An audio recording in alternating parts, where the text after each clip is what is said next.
Hello, hello, welcome again to Ancestor Chronicles. We are on the second trial, as you can see, and we have absolutely no idea how it's gonna end. It's probably gonna be a long-ass trial. I consider the defense counsel request for a dissemination examination of the jury. Alright, well, we are at the second. I have determined that the court must uphold the defense judicial right to this proceeding.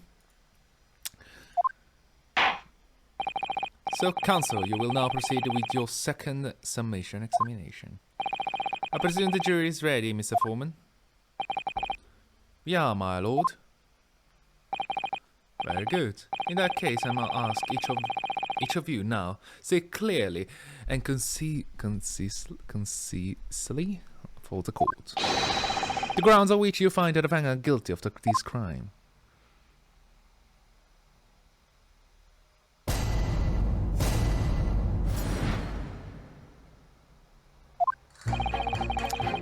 The accused left behind evidence in the scene delineate those 3 books of his. If there was some novel alternative explanation about how the victim was stabbed, I might reconsider.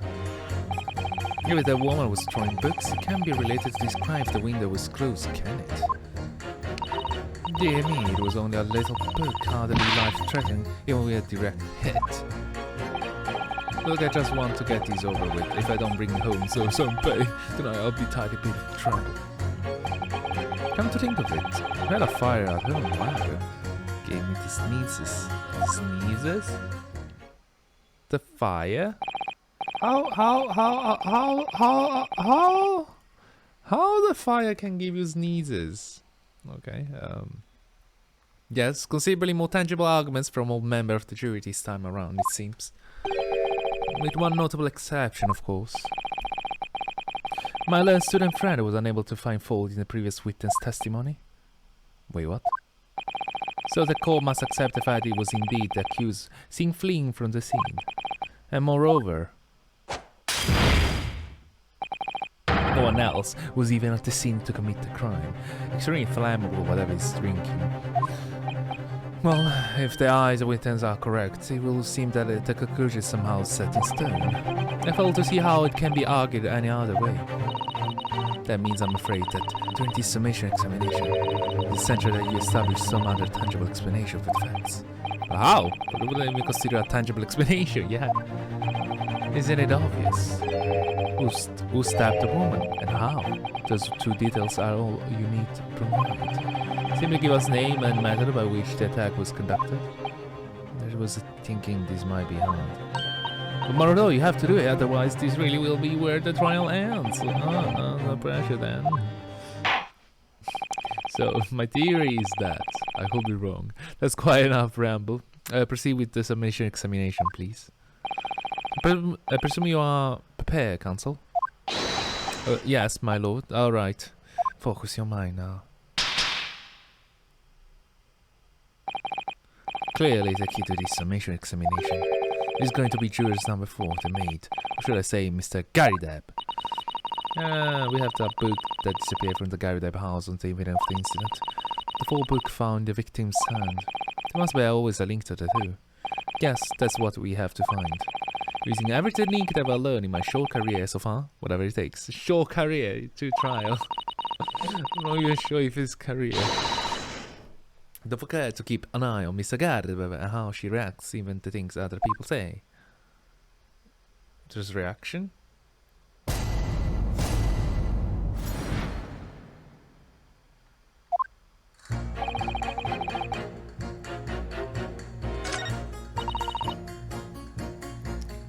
Hold it!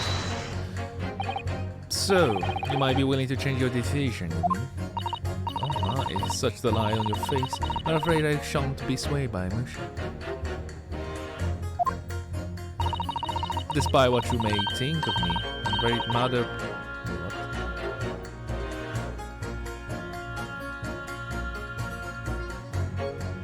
What? Despite what you may think, I'm very more the metropolitan rational bro. What was that? Bling, bling, bling. That's great.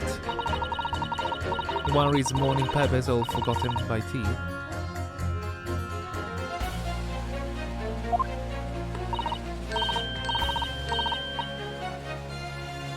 Oh, you just heard thingy? You see modern metropolitan restaurant thingy, will you say that was weird? Oh, the stream. I see his overwhelming suspicious Japanese man has been indicated by overwhelming strong testimony. So despite one or two minor puzzlements, I do declare that the man is overwhelmingly guilty. Modern, metropolitan, and rational logic. What did you say? Yeah, that's weird. Overwhelmingly positive. Their views of the game. But us modern girls are always delighted to embrace new fads, you know. So I'd be only too happy to consider an exciting new theory if you could come up. Happy to do that. Ooh, if only I could. Gambatte! I will do very best not to disappoint the modern and metropolitan young lady. Right, I'm gonna let you meet it rational there.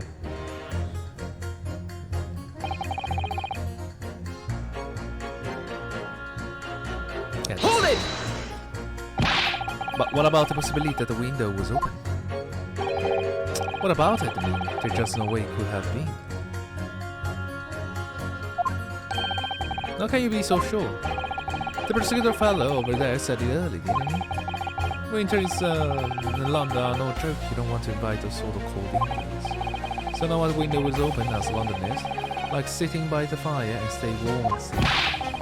They couldn't categorically state that the window wasn't open, could you? It just wasn't. They wouldn't have opened it. What the point even of having a windows, huh? Council, you will can't refrain from childish trickery. Sorry. The worry is that the house was on fire. There's no possibility that the window was open. Because this young man isn't going to budge otherwise.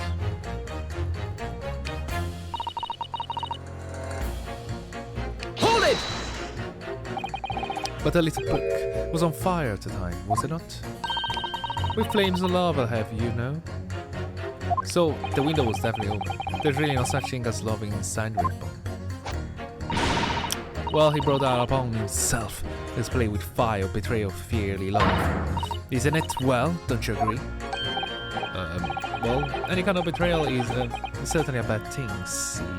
Yes. Yes. But I think the argument might have been arising out of your misunderstanding, Mrs. Gardner. Never mind you mind that. The point is, we were just having a jovial little dispute, nothing more. Just punchy the guy. I won't have any more this suggesting that it was anything whatsoever to do with this crime. Right, well, we'll see about that. But what about juror number 5? He doesn't seem to be turning a hair on Mrs. Garber's relentless onslaught. So much so he's used to it. What a gentle soul he is.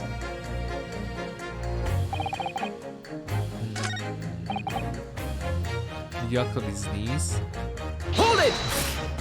Imagine the answer of all the other crime is talking to this guy in green. Does that have anything to do with the decision about the defense's culpability with this case? I assume no. Sorry, what was that? Was that? You have to speak up, lad.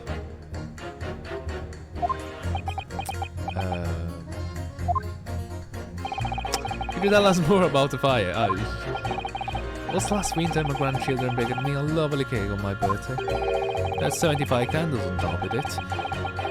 It is. What a sight of a hole it was. You're 75! Green, wow, youth. There's a long life. Especially on that ages. You put candles on cake? What was it done kind of devil worship? Oh yeah. In Japan there's no concept of birthday cake. Well, back in the days. If you put a stick on and flame it, it's actually worship of the death. Usually. Of course not! It was an angel cake to celebrate my birthday, obviously. It is a common custom here in Great Britain, Mr. Naruhodo. Anyway, I must all my puff blow them out. They must have been blown wrong somehow. The flames didn't go out, but candles went flying all over the room. The furniture caught and everything went up, the whole place filled with smoke. Definitely sounded like a devil worship to me. 75 candles. And by sneeze, I presume you mean a cold. How did you catch a cold from a fire? What a fiasco it was. The grandchildren, bless them, threw water over me. They tried to put out the flames. And then because the whole room was filled up with smoke, of course. We had to open all the windows to clear that. The window. The biting winter air rushed over me like the devil dancing on my grave it did. I got a terrible cold from it. It put me in hospital for a while. I won't forget that, but in a hurry. I knew it was the devil worship all along. But something about this old man's story is playing on my mind for some reason. So I'm gonna pick the 6 with the 3. We need to illustrate the idea. Well, how he or she could have done it. Yes, but once again, the jurors' statements are full of personal prejudice. A lot of them seem convinced they are right even in the face of logical arguments to the contrary. I think you're going to need to beat them against each other to force them to accept an alternative explanation. Don't necessarily need to find contradiction between their assertion, just a connection might do the trick. I'll see what I can do. If anything can stand out, I'll go in for a strike. That's the spirit!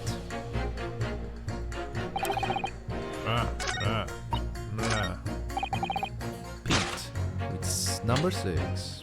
Objection! These two jurors' statements clearly contradict one another. They do? How exactly, counsel? Don't point at me, I told you. It wasn't me. Wasn't you? It wasn't me! What's we say? Speak up, lad, speak up. Juror number 3, do you see? Me? See? What, sir? You hear juror's number 6 account of his birthday celebration last year? It seems despite being London here, he once opened his window in the middle of winter. Well, yes, of course, because it was an emergency. I mean, obviously, if the room was filled with smoke from fire, they would be mad hot. Not to open the...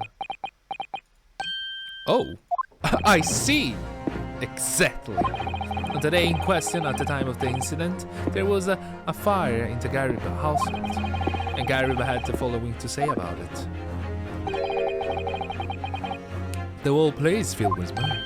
Oh my hat! Pursue!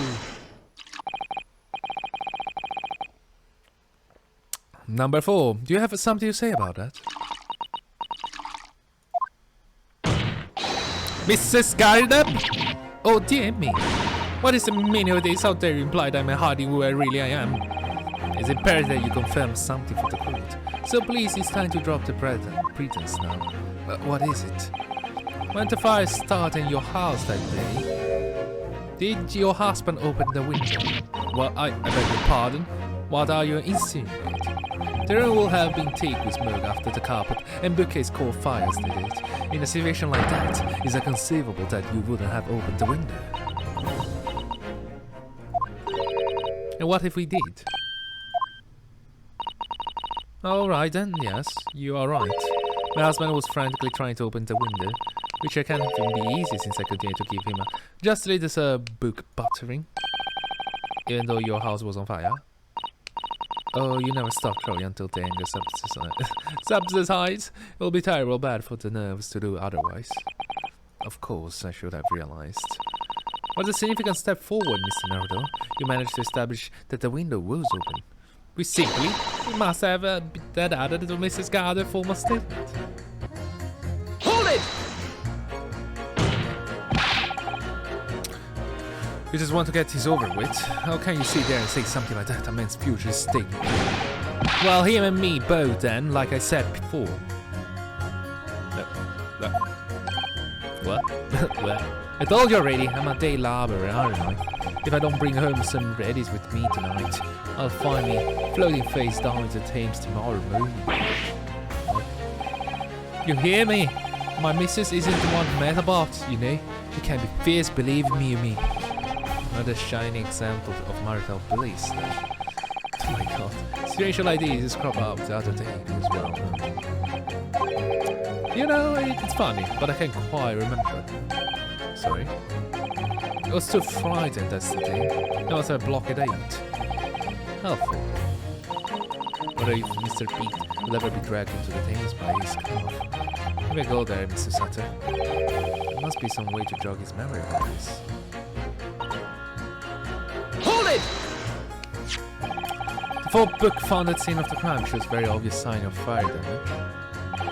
And the title of the book is The Lion's Pride. The same type of file as the book that Mr. Garber told us he has been reading. Well, I really couldn't say. On the day in question, did you or did you not throw out at your husband the copy of The Lion's Pride that he had been reading? I did. It was the first thing I could lay my hands on, so I hurled it straight at him. And now you come to mention it, yes. He was rather enjoying reading it, you're right. Why did you not reveal this information to the court from the outset? Because I could and you said a little man, I didn't remember. Downside you pick up and throw whatever you can lay your hands on, and well, you know. I really don't. I barely noticed I was throwing up a book, much less the title of it. Wait, what? You have something to say? Excuse me! What is it, jurors number 5? You know something? I remember what it was. The memory blocked out. It was listening to what this granny was saying brought it all floating back. Granny? Ouch. What are you calling a granny? You cheeky devil? I'm Mrs. Guidewell the ultimate, I'll have you know. The man doesn't flinch. It was about 2 weeks ago now. I just got back home after work and I put my hand in my pocket for the wages just earned that day and nearly died. There was a hole. Every last penny I had dropped out. Oh dear, what a disaster. You haven't heard half of it, boy. Oh. The wife was cutting up some chicken at the time. I could hardly get the words out, but I told her straight. I lost a day's wage, you know. The next thing I knew, the blade was whistling past my ear, stuck into the wall next to me. It is about an inch deep. No words, just terror. I could smell it then, you know. They got the awful stench of the Thames.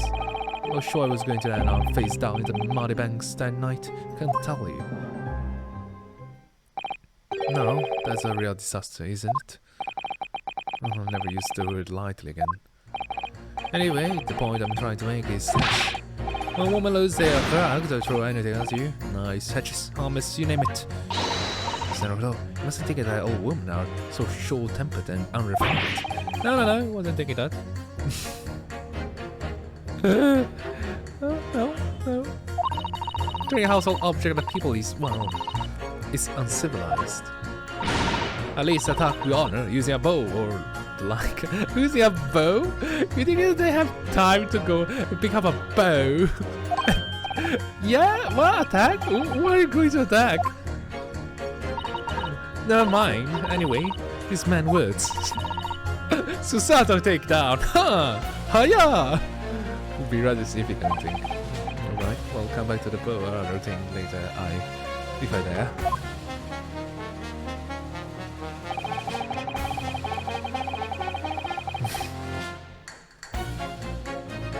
I guess we. Objection!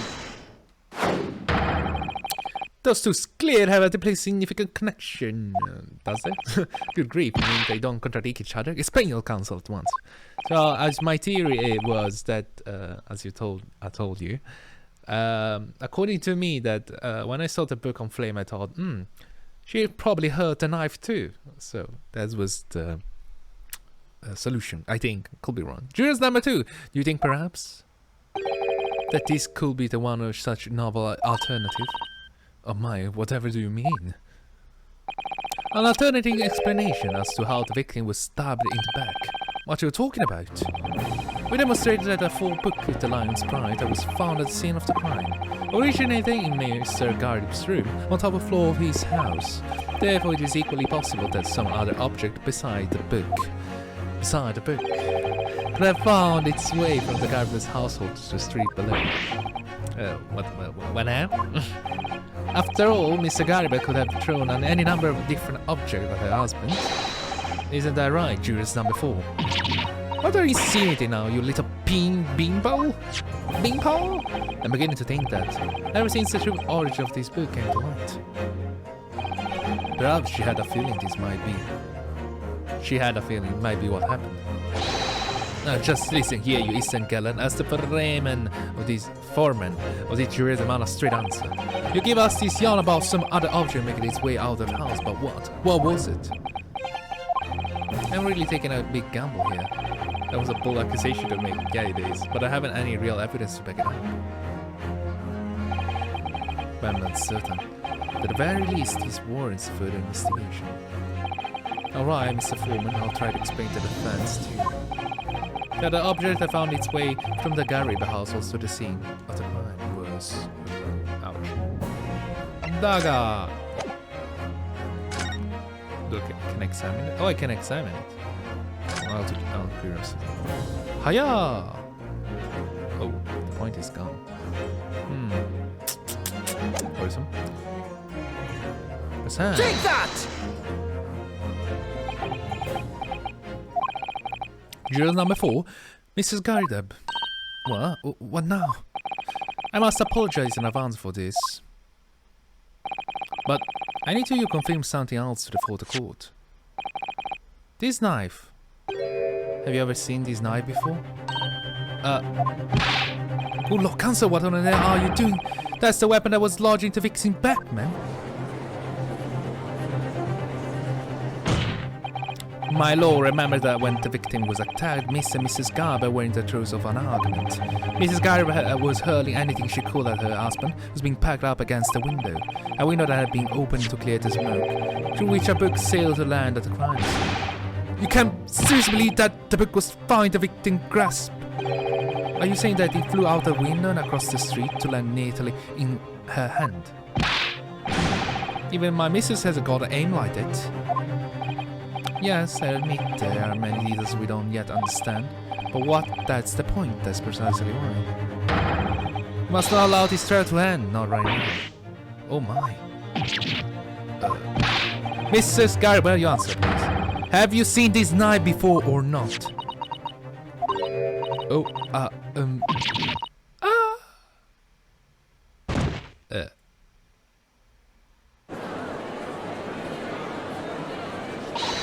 My lord, I wish to change my decision. I'm a woman of my word after all. Thank you, madam. Yes, I agree. I certainly didn't see this coming, but I just don't think I will be right for this trial to come to an end now with so many unanswered questions. Oh, Mr. Foreman! I have to agree. Not that I think the granny did it, mind. Yes, you know what? I'm not quite happy about this at the moment either. All together now, ladies and gents. Interesting. He's the only one who doesn't really care. What happened? Well, we did it. Oh, congratulations, Mr. Naruhodo. So, as a result of the defense examination, a number of the jurors' leanings have changed. 2 jurors called guilty against 4 now called innocent. Accordingly, the opinion of this court is divided. And this trial will continue!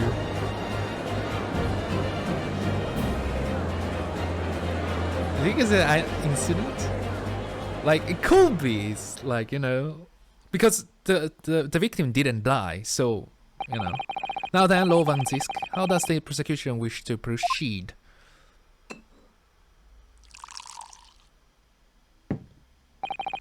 This trial is rapidly descending to a farce. So he didn't change his opinion on the matter.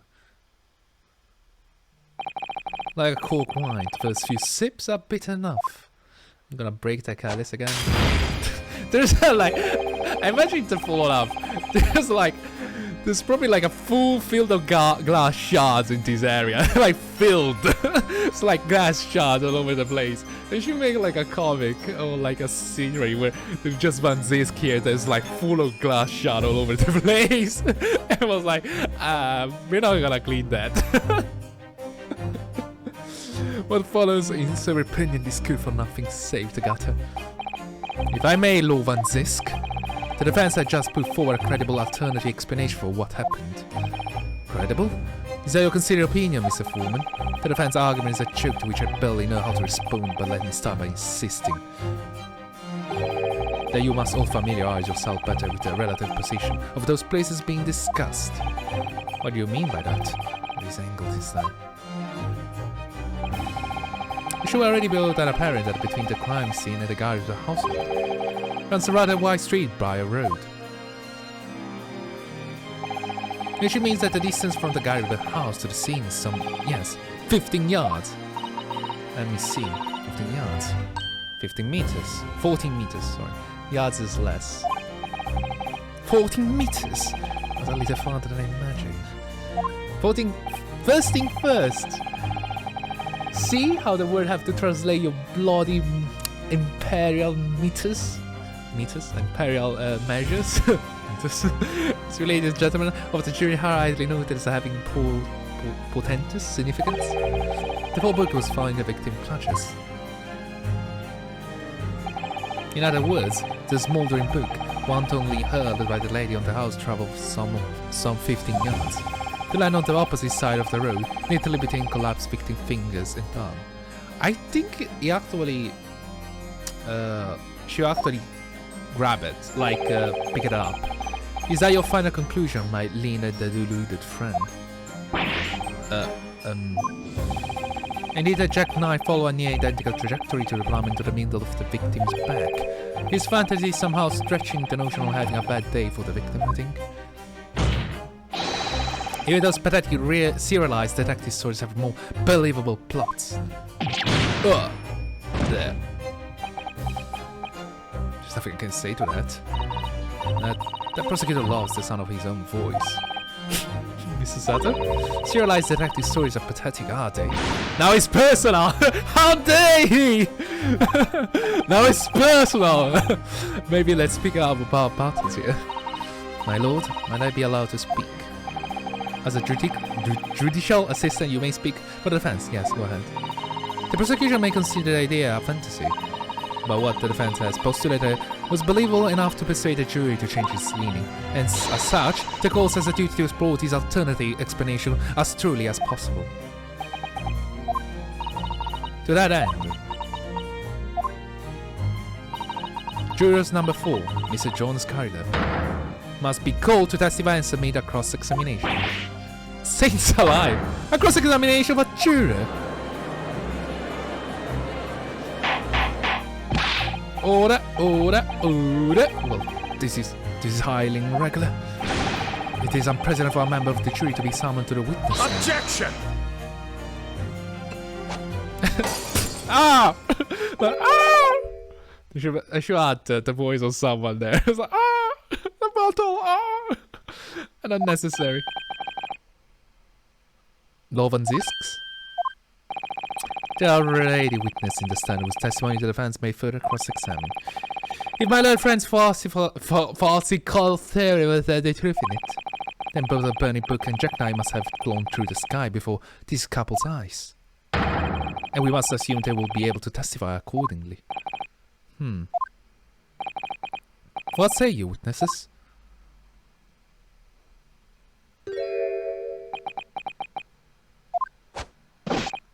Yes, sir. Constable Riley Bean reporting for duty, sir.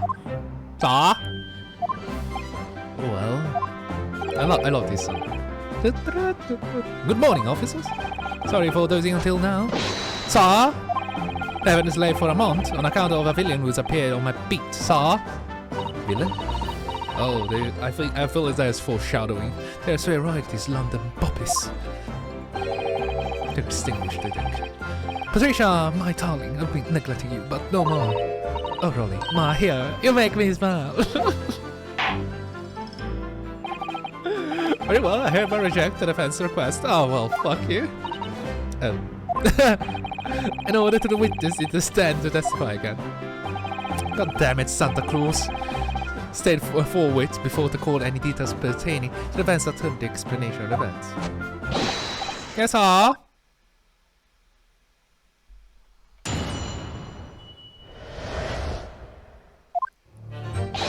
This case has nothing to do with Mr. and Mrs. Garber, believe me. Lord Bob is good for his word.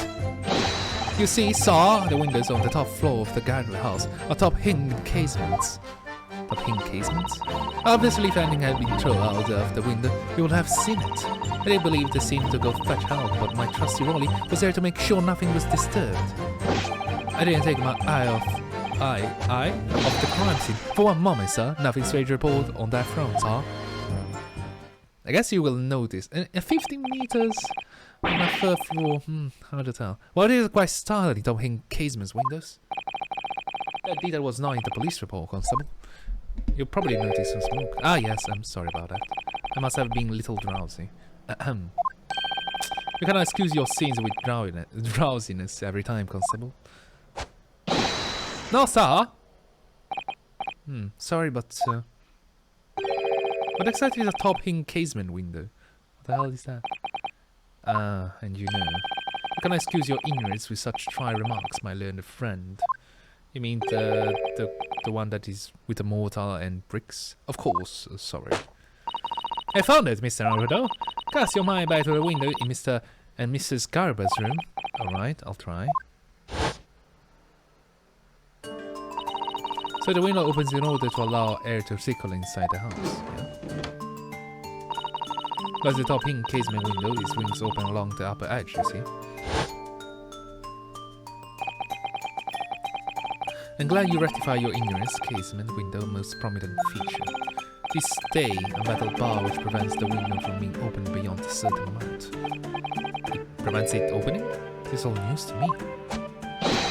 Absolutely correct, sir. In other words, if a book or knife were to have been through the open window, would it smash it? It will have clattered against the pane and falling straight down to the pavement below. Okay, no. You see the problem then? Good. Your education is Windows is education of Windows is complete. A sentence that I will never expect someone to say. Education in Windows is complete. There was never any possibility of either the book or the knife traveling 15 yards or over the road. That is, unless the window pane had been shattered, something we discounted already. That can't be. Did you see that, Rolly? The young Japanese just collapsed in agony. Oh yes, my darling, I saw it. I saw how he crumbled before me. Oh, Rolly, you're so strong. I'm dead. How is this happening?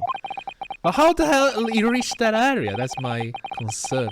I haven't started to cross-examine yet. Already my argument had been destroyed. How the hell he reached that area at that point? If the book did he fly there?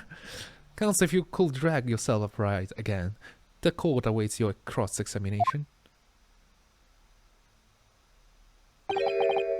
My lord? Oh god, another desperate situation.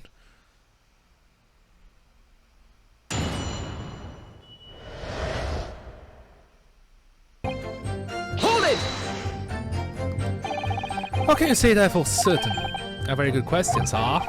The answer is this. Is this? It has the noble founding principle of the force routine on it as a reminder of all us policemen to our own duty. Showed us that before, didn't she? Yep, did he? And say I remember. Yes. To patrol the streets of London town, uphold the peace of the common man is what the job's all about. And that is why I can't stand here today beside my long-suffering wife and tell you how Bobby's good for his word. While rubbing my tired eyes attentively, sir!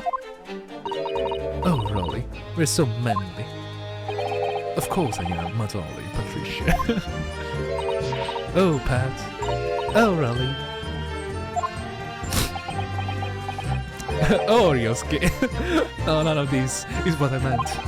Man, how can you say for certain that this case has nothing to do with Mr. and Mrs. Garrett? Oh, I see, sir. I should have said so earlier, sir. Yes, well, so could you answer the question? Absolutely, sir. I will answer it to the fullest of my ability, sir. There is a surprising reason why Mr. and Mrs. Garrett's messy dispute can be related to this case. Wait, but before I get into that, sir, just one more thing. Yes? Very much like you and your countrymen to understand the great British institution of Scotland Yard. So I hope you'll take back some tales of us London bobbies to how we uphold our guiding principles. Okay. details. I wasn't planning on going back just yet, but I've only just arrived here. So that end, sir, I'd be happy to lend you a warrant card to your perusal. But I must warn you, you won't be able to get through it without shedding a few tears. Thank you. I'll try it. Okay. Why we received that? Why we received that? Why we received that? Don't tell me it's important.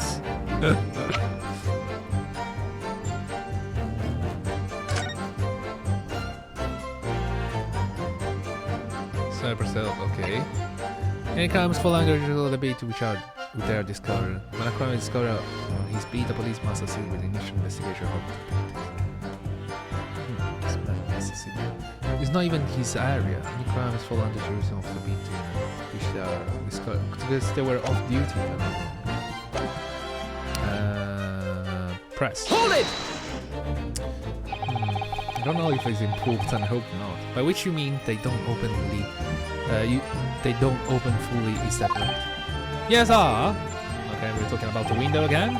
You just stare to allow a bit of air through the house. See, there's streeters are much open. And therefore, anything thrown at the window from inside the window will simply strike the pane and fall from the street directly below. For clarity, allow me to mark the map. Yeah, but how the hell you reach that area? Here is the location where object will have fallen. Yes. Directly opposite the scene of the crime, on the other side of the rather wide road. It would have been so hard for somebody to mention these stopping casement things before. Well, I have another question for you, Constable. What will that be, sir? What do you even know? Why would you have any idea what sort of windows Mr. and Mrs. Gardner House is furnished with? Ah, well, sir, it's very simple. You see, I helped with the investigation yesterday. Oh, that makes sense. Right. Pursue! Excusez-moi! Mademoiselle, do you have something Mrs. Beat? Sorry. You look, well, delighted. Is there some particular reason for that? Oh, I was just remembering. That's all. That's all. That's all. That's all. We really were so lucky. Lucky about what? Lucky? What do you mean by that? Well, of course, I feel terrible for the poor woman who was attacked. Don't misunderstand me, please. But we were just so lucky it didn't happen on Royal's beat. It was so close, you see. It didn't happen. Oh, you see. Oh, I hadn't realized that. They say something like that. Oh yes, that's 3 by road. That's the boundary between Rolling Beat and the next one. Is that right, my love?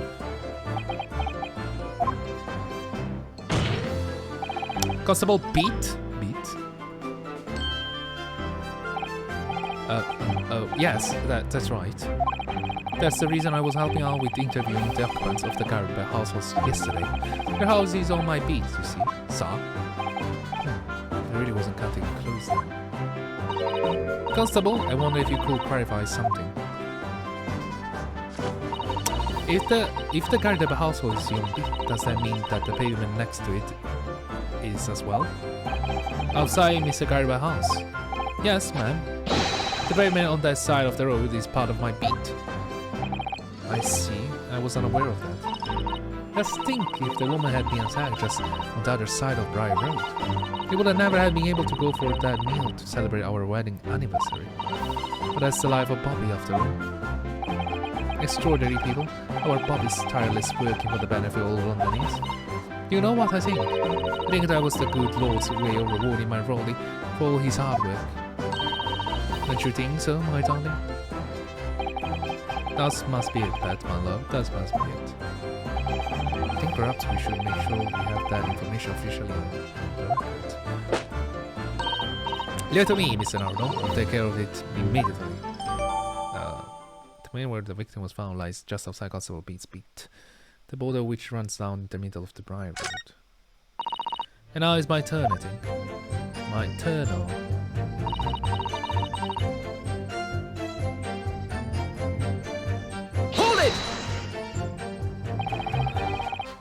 But according to my notes here, the sun has gone down already. I think it was dark. Oh, but Rolly and I were strolling along, gazing at the night sky, looking for our lucky star. so sorry. The star that will guide us to eternal happiness. Can it guide you to answer the question? If a flaming book had cut across the sky in front of us, it would have lit up like a shooting star. If it seemed shooting star, it would have been made a wish upon it. That'd really be unexpected, it will have said, 3 times at least. Of course, while we just mock at everything, we couldn't actually see any star. In short, are you trying to say that neither book nor the night crossed the sky before you? Yes, sir, that is correct, sir.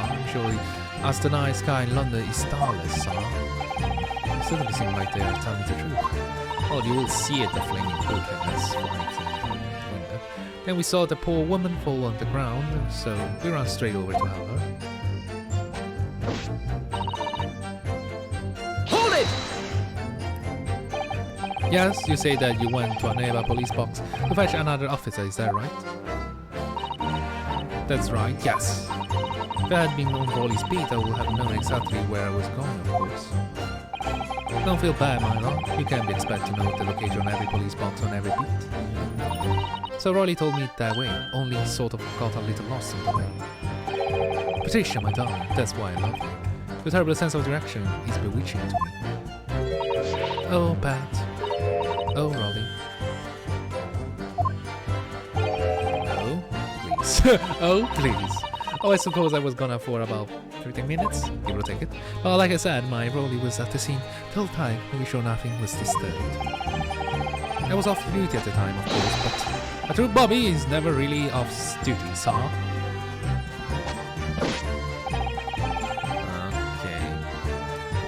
Okay. I feel like Bobby's lying. Nothing to report. That's correct, sir. I had my eyes wide open the entire time. Never look away for a second. No one else approached the scene and nothing was removed from it. I can answer to that on the yard honor, sir. Really? That seems a little strange. Beg your pardon, sir. Strange. Seems altogether regular to me.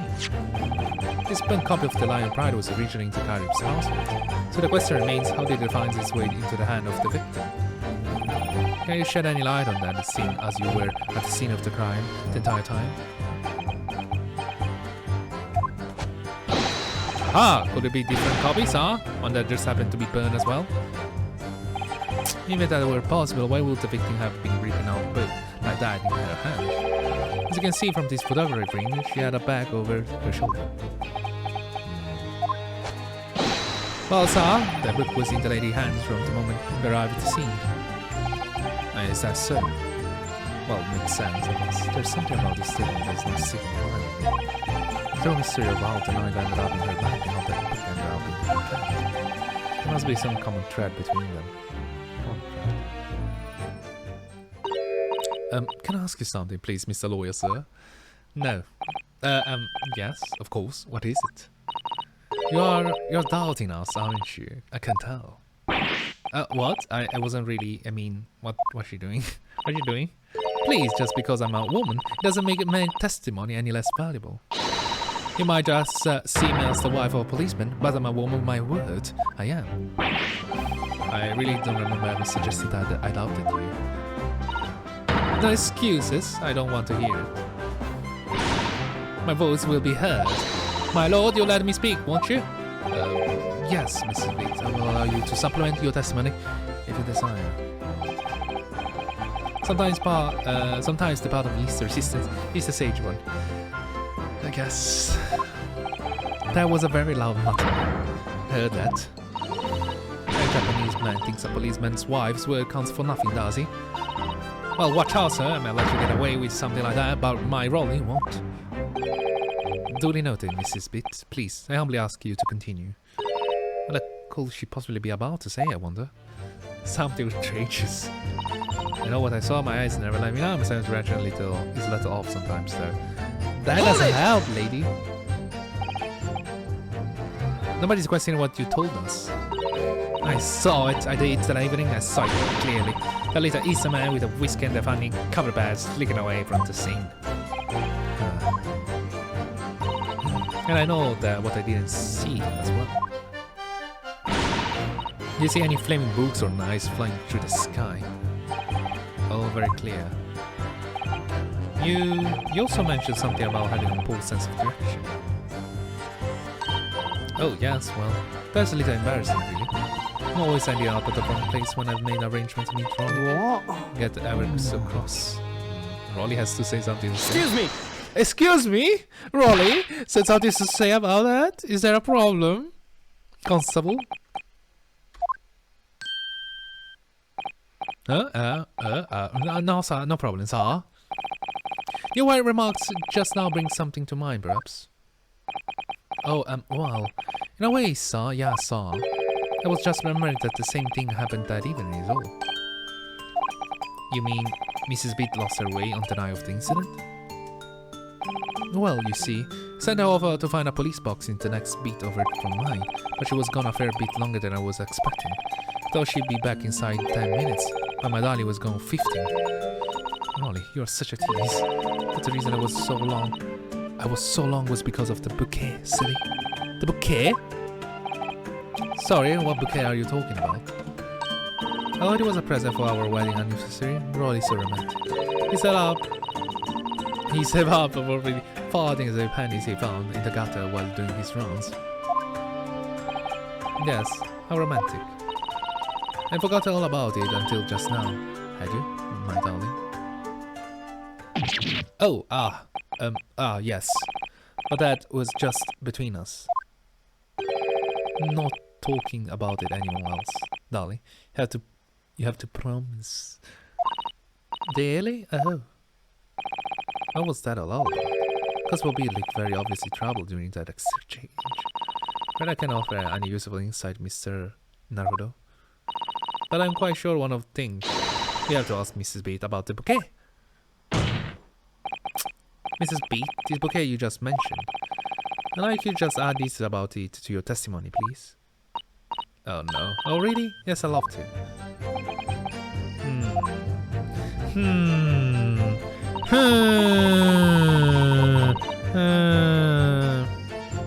Hold it! You mean you dropped the bouquet at the scene of the crime? Yes, that's right. I was upset. When he ran over, I saw it was a woman with a knife on her back. I was so shocked I dropped the bouquet Rolly gave me. Was at that spot where the street lights weren't casting any light, so I didn't notice it first. And then you went to the police box, reported to the policeman who was the beating was on. Yes, and I came back to the scene together, without a constable, you see. That's when I spotted my bouquet again. But the funny thing was, when I went to pick it up, it was nowhere near the victim's body at all. In case you need reminding, Mrs. B, the victim is not deceased. I was all flustered for a moment before I heard a voice calling me from the other side of the road. Your husband, presumably. That's right, silly me. I'd gone over the wrong side of the street. Although I'm going to blame the bouquet this time, I can't think of how it got there. Really can't. So the bouquet somehow moved from the side of Briar Road to the opposite. Curious indeed. Isn't it? But the worst of it is, I forgot to bring the bouquet again when we left the scene. That beautiful rose Rolly bought me, but I changed from the chingada he spent so long collecting. By bouquet, you perhaps mean tease. Sorry, solitary rose. Oh, yes, that's it. That's the bouquet Rolly bought me for our anniversary. Well, piece of change he found in the gutter. You just call it a rose. Tell us, Lord Ancestor, where did you come by the flower? According to the report by police officer in charge of the crime scene investigation, it was found at the edge of the pavement in front of the Garber household. In front of the Garber's house? Although it wasn't noticed until the morning, as it lay where the street lamps cast no light. It was believed to be of no relevance to the case since it was found on the opposite side of the thoroughfare. Thank you, sir. Thank you. You could have it back now, please. No, I think for good measure, these rows should be added to the court record as evidence. Oh.